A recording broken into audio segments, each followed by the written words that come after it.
guys, welcome back to Azmio channel. So hari ini saya akan bawakan sebuah kisah seram dan kemungkinan saya akan buat part 1 dan juga part 2 ya. Sebab mungkin akan terlalu panjang cerita dia. So sebelum saya mulakan cerita pada hari ini, jangan lupa untuk subscribe dan like channel ini. And without any further ado, let's get into the story. Bagi budak 90-an ya, 2000 ke bawah, memang spirit of the coin tidak asing lagi ya guys. Siapa yang pernah melakukannya sila angkat tangan. Jangan ditiru ya guys. Main game jangan. So cerita ini tidak panjang dan orang ini ingin kita mengambil iktibar dari segi cerita dia ini. Oke guys, berdasarkan pengalaman dia and nama-nama tempat dia tukar-tukar, tapi yang penting kamu boleh imagine apa situasi dia. Dulu-dulu masa saya masih budakan, kakak saya, cousin saya suka bermain tuh spirit of the coin. Diorang selalu tiap petang asal habis kerja macam boring-boring, dorang kasih keluarlah tuh kertas. Yang buat selalu nih ada tuh satu lelaki menyewa sana tanah cousin kami, si Ena, adik kepada mama saya, tapi ini semua bukan nama sebenarnya, oke guys. Asal tuh lelaki mau start sudah kan, kadang-kadang kau rasa macam pandai kembang itu bulu aroma, biarpun kau tengok sejak. Ini lelaki kita panggil dia si Adam lah. Adam bacalah mantra-mantra supaya turo masuk dalam duit shilling. Spirit in the coin, please. Coin dia baca tuh mantra sampai sekarang masih lagi saya ingat tuh mantra. Tapi tidaklah saya mau kasih full sini, takut juga saya. Balik-balik si Adam sebut tuh ayat sampai kali ketiga dia sebut tuh mantra. Tiba-tiba tuh duit shilling bergerak pergi sana, yes. Kalau ada yang tidak tahu spirit ini apa bah tuh mainan di movie apa sudah nama dia itu Ada bah tuh main di movie apa sudah nama dia tuh yang ada ABC Z sama 1 2 3 sampai 90. Ada laku non home, yes and no. Sekali sudah dia masuk, dia pergi tuh yes. Siapa nama kau? Adam tanya Turo. Pelan-pelan tuh di shilling jalan dia pergi ke satu huruf. Mula-mula dia pergi huruf Z, terus dia pergi E, pergi lagi C, terus dia pergi K. Masa nih kakak saya si Jane yang tukang tulis tuh perkataan di salam satu kertas lain supaya jadi satu perkataan kami pun faham. Jadi nama entity ini adalah Zack. Bilang kami semua ramai bamasani adik-beradik cousin saya, si Via, kakak tua Natalie, anak keempat V, ke 5 Syah, ke 6 Sam, campur si Adam nih sama kakak saya lagi yang adik-beradik lelaki mana mau join kami. Karut orang bilang. Selalu dorang cakap yang si Adam nih tipu kami sejak kerja dia. Si Zack pergi yes, bermakna nama dia Zack lah tuh. Masa kami main tuh manalah kami ingat apa-apa, ketawa-ketawa. Lagi kami kunun, kadang-kadang kami rasa si Adam nih pun menipu juga bah. Jadi banyaklah kami tanya si Zack nih, kau boleh tengok masa depan kah? Cousin saya si Via tanya, yes, bilang si Zack. Coba kunun kau ramal si V sama boyfriend deh, jodoh dorang berapa lama? 1. Terus kami berhabis ketawa sebab jodoh dorang 1 tahun sejak kunun, tidak tahu pula lah. Yang lucu time tu kami ketawa kalau pikir balik ke narasuk kali kami time tu kan. Palis-palis lah kami tanya lagi kunun macam mana dia boleh meninggal. Dia cakap pasal dia sakit. Terus budu-budu lagi cousin saya si Via pergi tanya dia, kau ada girlfriend kah? Lama si Zack berhenti sana, yes, tempat asal dia. Tiba-tiba si Zack pulang tuh shilling pergi sana home. Ay, bilang si Adam. Kami apalagi marahlah cousin kami si Via berhabis. Kau tengok balik sudah dia. Dan saya belum lagi sampai bilang kakak saya terdengar sedar kami bercerita sama si Zack Dari jam 5:30 sampai mau dekat jam 7:30 sudah malam ya guys. Tidak tahu apa kami tanya dia, terlampau banyak pertanyaan, bosan sudah kali si Zek sama soalan kami. Soalan kamu, bilang si Adam. Mengkali kau ni suruh dia balik, bilang si Via memanas. Tidak tahu kenapa dia panas time tuh. Biarlah esok lagi kita sambung, lapar nih, Adam bilang. Kami pergilah dapur masak-masak. Sedang kami masak-masak, tiba-tiba macam kuat angin nih. Kami bilang mungkin mau hujan. Tapi sekali kunun mau pergi ambil kain sana luar, tengok tiada juga tanda-tanda mau hujan. Kalau kami dulu mana lah mau ambil kain awal anak darah pemalas time tu, malam pun jemur kain lagi. Kalau beli-beli kadang-kadang tiada pencuri dulu-dulu, bikin macam sekarang sansut pun karena curi. Sansut tuh papa menjelang kamu apa itu sansut ah. Lepas siap kami makan malam, cerita-cerita mau jam 10 malam sudah.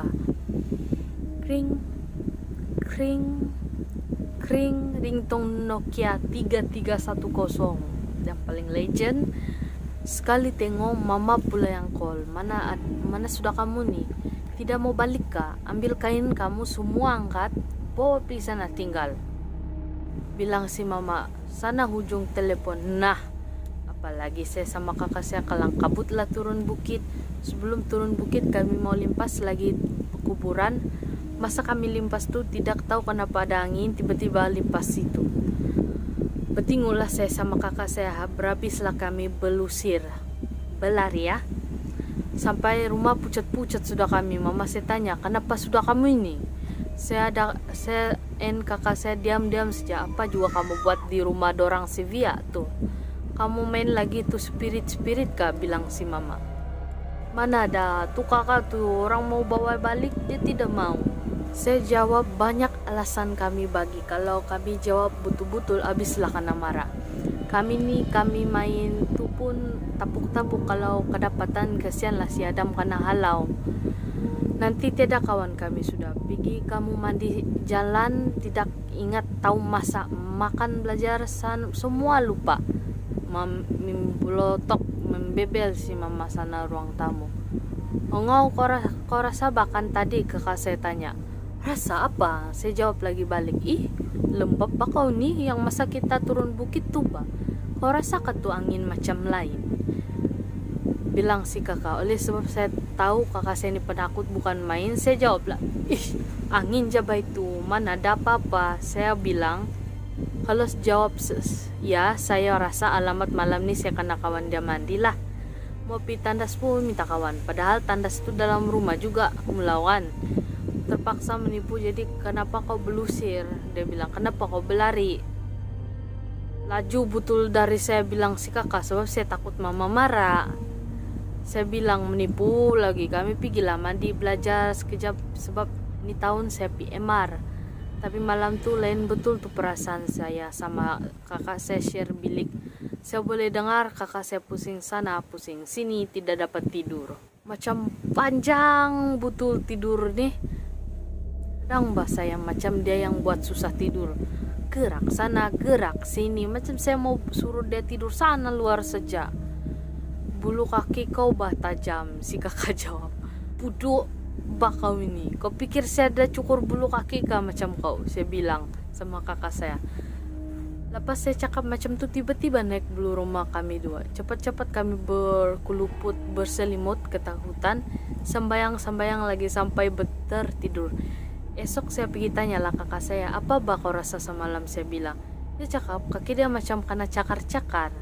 Sekali kami tengoklah balik, betul-betul macam ada kesan kena cakar nih. Tapi tidak dalam lah, macam yang kena potong pisau begitu. Tapi kau kena rumput kali bah semalam, saya bilang. Kasih senang hati dia. Si kakak pun mungkin dia tidak mau pikir betul, dia kasih iya sajalah. Semua pun berpositif thinking sajalah. Pagi tu aktiviti kami macam biasalah, pergi sekolah. Kakak saya kerja sudah, beza umur 5 tahun macam itulah. Saya anak bungsu dari 6 orang adik-beradik. Kakak saya yang kelima brutal sikit kakak saya ini, tapi sayangnya penakut. Petang jam 3.30 PM macam tuh mula sudah main tuh sinetron Indonesia di TV3. Mama saya pun punya jadwal lah tuh tengok TV dia. Saya pelan-pelan keluar sana luar kunun. Duduk-duduk mula-mula lama-lama cepat berlari pergi naik ke atas bukit tempat si Via. Sambil saya tunggu dorang kakak saya si Via, si Natalie sama si Adam balik kerja, saya sama Shisha sibuklah bergosip sana bilik dia pasal di sekolah. Satu sekolah saya sama Shisha dan si V. Si V pula sibuk bercalling sama boyfriend dia. Siap ketawa-katawa, marah-marah, manjala kunun dalam telepon. Muntah saya sama Syah dengar. Yai. Cerita lah kami. Tiba-tiba anti Ana masuk bilik. Ugau, mama kau suruh balik. Dia bilang mau bawa kau pergi Penampang. Si boy anak buah sebelah bapak eksiden, bilang anti Ana. Macam mana dia boleh eksiden? Dalam hati saya, kami tunggu lagi kakak saya si Jen balik dari kerja. Kakak saya yang lain ada di rumah, dorang suri rumah. Laki-laki dorang ni ada buka bisnis sendiri. Abang-abang saya pula satu sana Johor, satu sana Kudat. Sana Kudat tempat saya. Ada keluarga masing-masing, sudah juga jadi kami yang ada di rumah sajalah pergi sana. Lepas tu kakak saya ni si Jen sampai kami bergegas lah pergi rumah anti Nana mama si Boboy. Saya nampak kakak saya pun bingung-bingung. Mungkin dia belum tahu lagi pasal si Boy accident. Geng kakak saya juga nih si Boy sampai saja sana rumah anti si Ana. Nangis-nangis sudah dia atas rumah. Rumah dorang betul-betul macam rumah kampung style. Ada bawah kulung, ada ayam, ada itik, ada angsa. Paling yang malas lah kalau pergi sini sebab tu angsa pandai mengejar, bikin takut. Doi giano korodo si Boy. Doi kenapa si Boy? Macam mana boleh eksiden? Mama tanya anti Nana. Suruh dia pergi beli barang basana kantin. Dia guna lagi tu motor yang tiada birik. Ngam-ngam sana simpang 3 tu kereta tu kondal, mungkin tidak nampak si Boy. Dia limpas lah sekali kena langgar dia terbang dia dari tu motor. Ada kawan dia nampak anti Nana kasih cerita. Jadi mana sudah si Boy sekarang? Mama tanya. Di hospital, bapak dia pergi tengok dia. Mati-mati saya bilang bawa saya, dia kasih tinggal saya di sini. Sambil dia menangis, kita berdoa sajalah, harap-harap dia tiada apa-apa, bilang si mama. Dia pun tidak mau tengok si anti nangis-nangis begitu, tidak bagus orang bilang. Macam jenis si Boy yang sudah tiada ini menangis macam tu, kadang-kadang overacting yang anti Nana ni overacting bah. Jadi adalah dalam 3 jam begitu handphone mama berbunyi. Dia bercakaplah sama orang dalam tu telepon. Yang kami dengar mama jawab, "Ya kak." Dosyo, dia bilang. Merah-merah sudah mata si mama yang saya nampak. Jam berapa lagi? Yalah, nanti saya kasih tahu dia lah. Bah, balik-balik ke kamu sana, urus betul-betul, jangan kalang kabut. Kasih tenang-tenang dulu tuh pikiran, susah hati nanti si Boy, bilang mama. Terus si mama letak tuh telepon, macam lain sudah tuh perasaan. Pelan-pelan mama pergi dekat si anti Nana. Dia sapu-sapu lah belakang anti Nana. Bah, kalau saya kasih tau kau nih, jangan pula kau terkejut bilang si mama. Si Boy tiada sudah dia jalan, masa ambulans angkat dia, tiada sudah nafas dia, bilang si mama. anti Nana apalagi dia meraung lah sekuat-sekuat hati dia. Salah mami lain nih Boy, gara-gara mau suruh kau pergi beli sardin kau jadi eksiden. Sudahlah kau demam, kau tolong juga. Sambil dia pukul dada dia, mama kasih tenang dia, kasih sabar. Mau 15 menit juga lah dia begitu. Baru dia tenang-tenang sikit. Saya tengok kakak saya pun macam dia pun terpukul juga kehilangan si Boy. Geng kakak saya menigup si Boy ini. Menigup bersigup lah nama dia. Cuma mama saya tidak tahu kan, kakak saya ini saya tolonglah kasih susu untuk kursi. Mana tahu ada orang mau datangkan, lagi pun tuh badan mau sampai sudah jam 11 malam. Sampai sudah tuh badan di rumah, sedih betul saya tengok dia baring dalam keranda. Biru lagi muka dia bekas tuh dan mulut dia karena tutup pakai duit siling 20 sen. Tidak tahu kenapa sampai sekarang saya tiada jawaban dia. Ada kami tanya dia, bilang si boy tidak mau tutup mulut dia, jadi dorang letaklah tuh duit siling. Kepercayaan dulu-dulu, tahu-tahulah dorang tidak mau si boy jalan dengan tidak tenang konon. 3 hari kami tinggal di sana, jaga dia sampai kena kubur. Sepanjang hari kami jadi jaga badan dia si boy, tiada juga apa-apa yang pelik. Paling-paling dia macam dia kejar sesuatu, tapi tidak tahulah apa. Lepas badan dia kena kubur, kami balik ke rumah buat aktiviti macam biasa. Sampai mau dekat hari ke-7 dia tidak juga yang pelik-pelik, sebab dorang bilang tidak tahulah kalau orang mati aksiden ni roh dia tenang. Kami buatlah andaian sendiri yang mendiang boy ini pergi dengan aman. Masa mom pisok macam kasih makan dia lah last time tuh nini dia bobohizan bomo buatlah upacara memanggil roh ni. Siap ada gong kicil lagi tuh bobohizan pukul-pukul tuh gong sambil nangis-nangis. Lampu semua karena tutup masa pengomisok. Saya sama mama saya saja pergi, kakak saya lain di rumah. Tak dapat datang. Kakak saya si Jen, dia bilang tak sanggup mau tengok mendiang kena panggil, padahal dia tahu dia ketakutan. Boy, datanglah kau sini, pergi makan tuh makanan kau, ada sudah kena kasih sedia sana. Lah sudah nih bilang Nini mendiang si Boy, banyaklah dia cakap, saya pun tidak keingat sudah. Apa dia cakap, tiba-tiba ada satu Nini kerasukan, dia mengaku diri dia si mendiang. Woi. Menangis si Nini. Saya tidak kenal siapa itu, jadi panggil dia Nini saja. Saya belum mau jalan lagi, tolong saya bilang lagi tuh Nini. Suara dia pun lain sudah.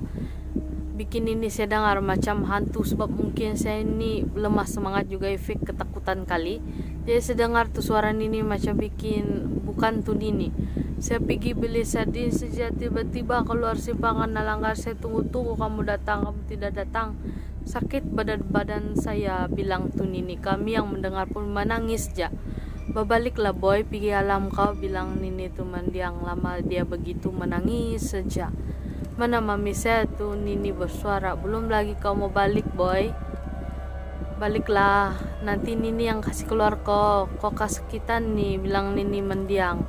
Mami, saya minta maaf sebab tidak sempat saya bawa tuh sardin balik.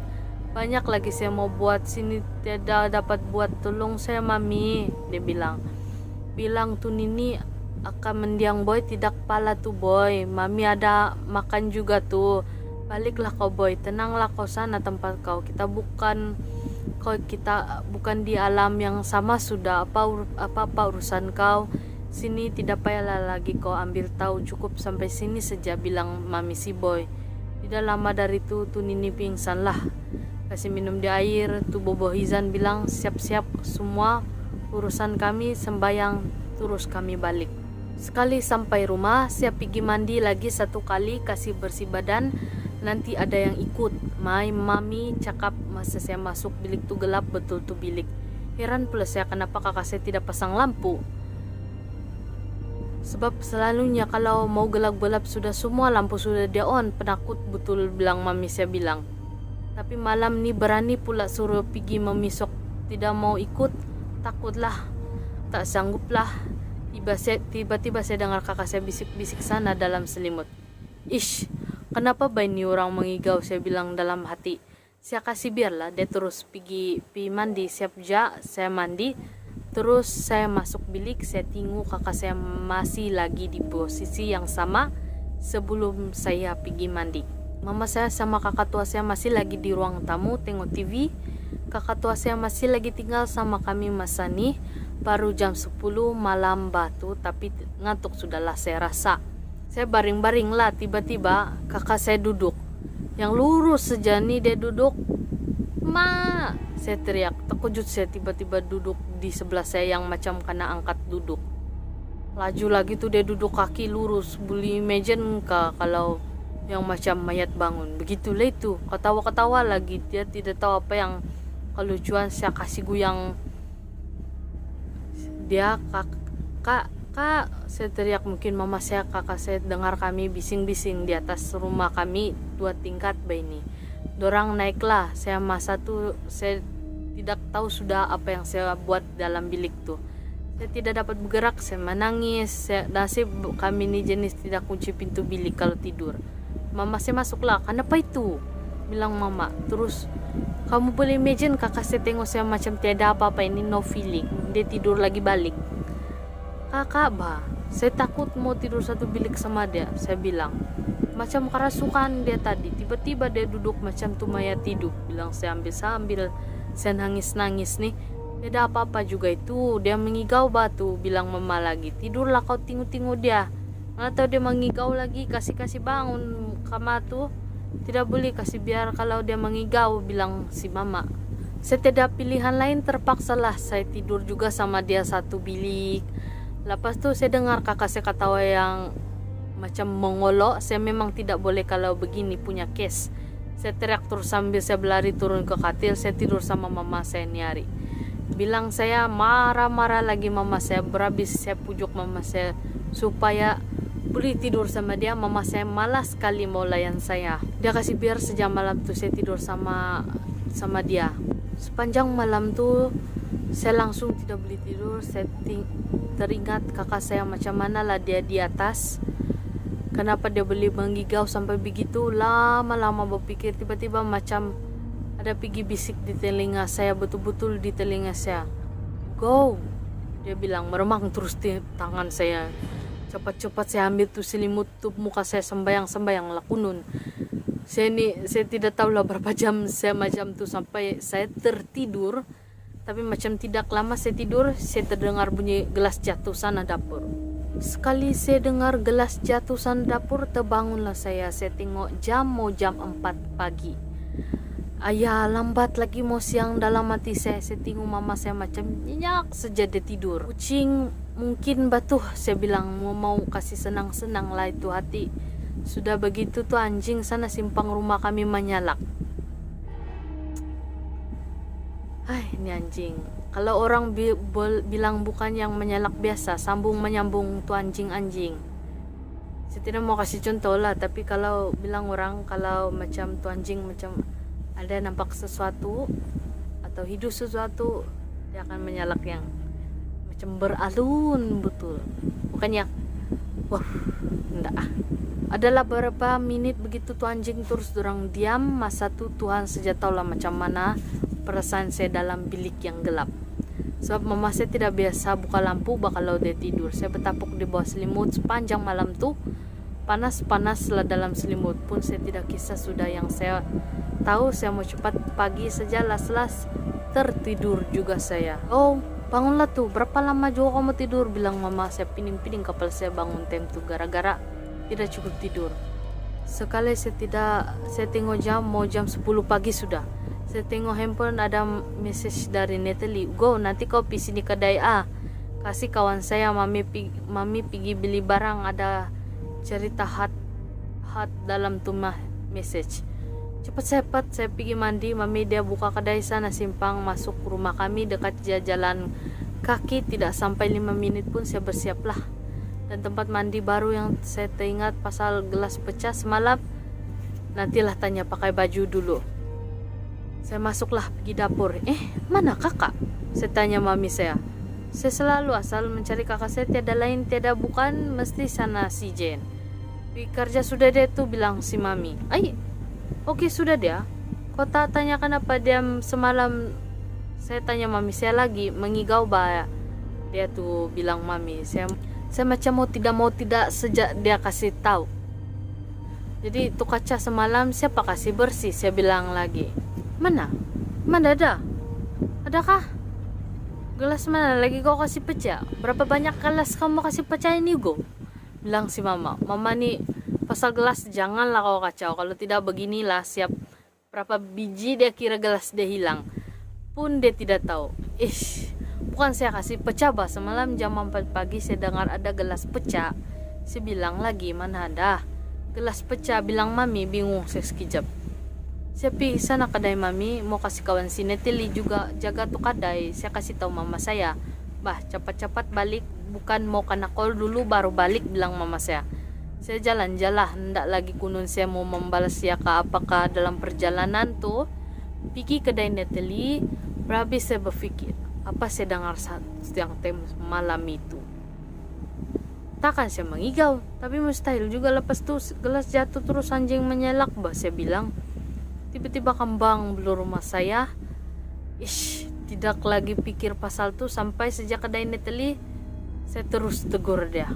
Oke guys, sampai sini saja dulu cerita dia. Nanti saya akan sambung di next video sebab cerita dia sangat panjang, jadi saya bagi dua ya guys.